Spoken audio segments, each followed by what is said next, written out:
Hey guys, it's Billy and Bonsai, and hope you guys are doing well. In today's video, I wanted to talk about duality and energy fields. So each state of consciousness is basically an energy field. And the more that you understand these unseen aspects of ours that we can't see, which is termed spiritual knowledge, the more you can understand who you are in terms of a state of consciousness. And each state of consciousness is a certain level of the presence of love. So there's 7 states of consciousness that represent the entire human spiritual journey.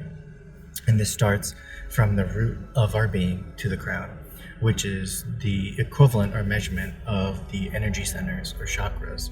And the chakras are basically a representation of a scientific and mathematic way to measure unseen parts of ourselves that is energy. And so, like, if you think of a certain state of consciousness, let's say very sexual, an animal, then your energy is very low because you're trying to exist basically on survival, on just the needs of the body. You know, what you look like, what you want to eat, what you want to smell like, all the sensations of the body. And then from there, it goes up to the heart. And the 3 energy centers under the heart is what can be described as human suffering. When you're at these lower and limited states of consciousness, your energy is very low. And so if you think of it as the heart being the center, if your energy is always underneath the heart, then it's hard to do anything in life because your belief of self, of life and reality is very limited to the states of just survival needs. You know, what do I look like? Am I hungry? Am I surviving? Am I getting my bills paid? Like, these are all states of consciousness where you have to see and distinguish the presence of love within you. If you're thinking more about limited aspects of reality, then you're not focusing on love, and which is in the heart. And basically, the whole journey of our spiritual ascension is moving from duality to non-duality. The idea that there's good versus evil, or me versus you, us versus them, because those are all gradients.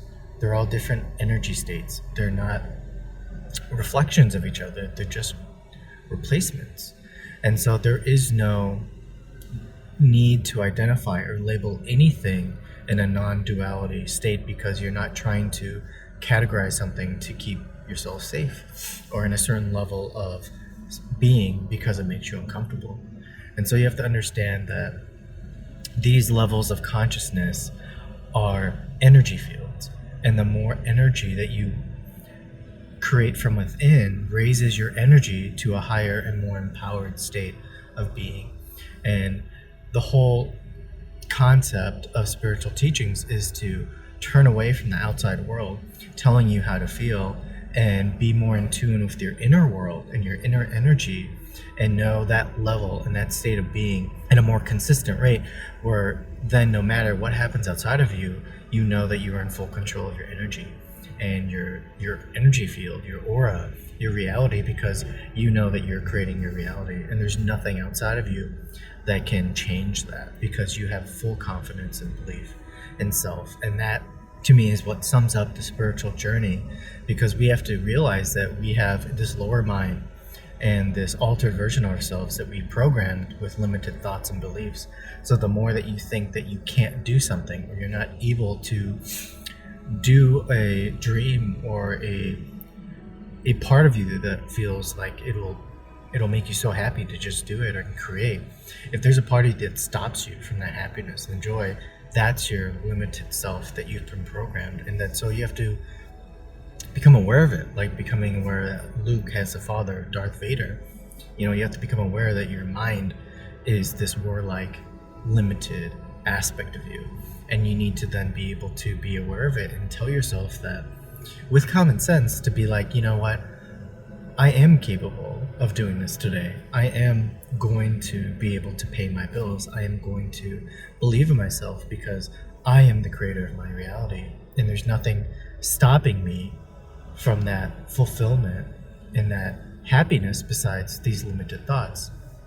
And so if you're able to just transcend that thought, needing to even listen to it, to just take it out of your mind, don't give attention to it. For me, a good example is that I imagine these negative thoughts as like orcs, and I'm in Lord of the Rings and I'm Aragon and I just slice its head off, you know, or the scene in Dark Phoenix where these other entities are running toward her, and then she just doesn't give it attention and just disintegrates them with her mind. And so you have to think of all these limited thoughts as just kind of like elementals, and they're not necessarily something real about yourself that you need to protect, because that's your ego continuing the cycle of these negative programs until you stop it. You have to become a king and queen, a knight and a warrior, to overcome these limited thoughts and beliefs, so then you can reach your goal, which is happiness.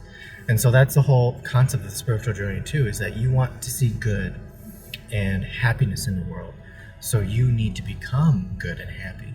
And so when you declare and have that intention, there's a spiritual paradox that you experience, where then anything that is stopping you from becoming happy and joyful will rise up for you to heal and integrate, so that you might experience as hateful thoughts or people outside of you telling you things that you don't want to hear, being confronted with all the limited parts of you inside and outside of you, so you can become aware of it, integrate it, heal it, and realize that that's the only thing stopping you from this happiness and joy. And so that confrontation is very hard for most people, because it's very revealing of the limited parts of you that you have lost your faith and belief in self. But once you get to that place and can forgive you and forgive yourself and realize that everyone goes through the same process, and that everyone feels things that you do, when you realize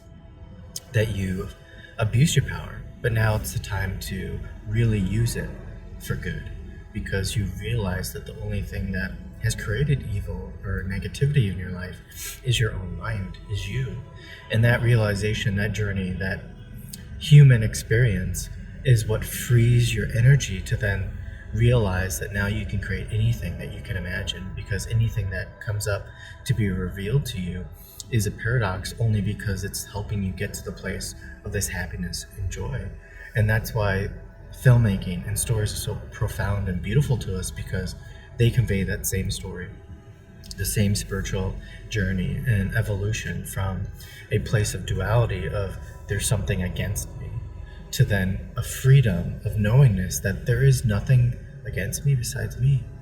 And for me to experience the happiness and joy that I want to in the world, I first have to experience that within, because you have to turn away from the outside world, which is a consequence or effect of your own consciousness and energy.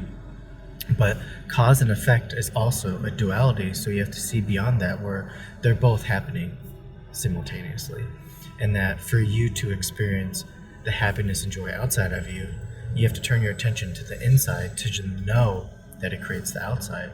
And that one-pointedness, that oneness of being, turning all your intention and attention inward to know that whatever you shape and imagine inside, you'll create on the outside.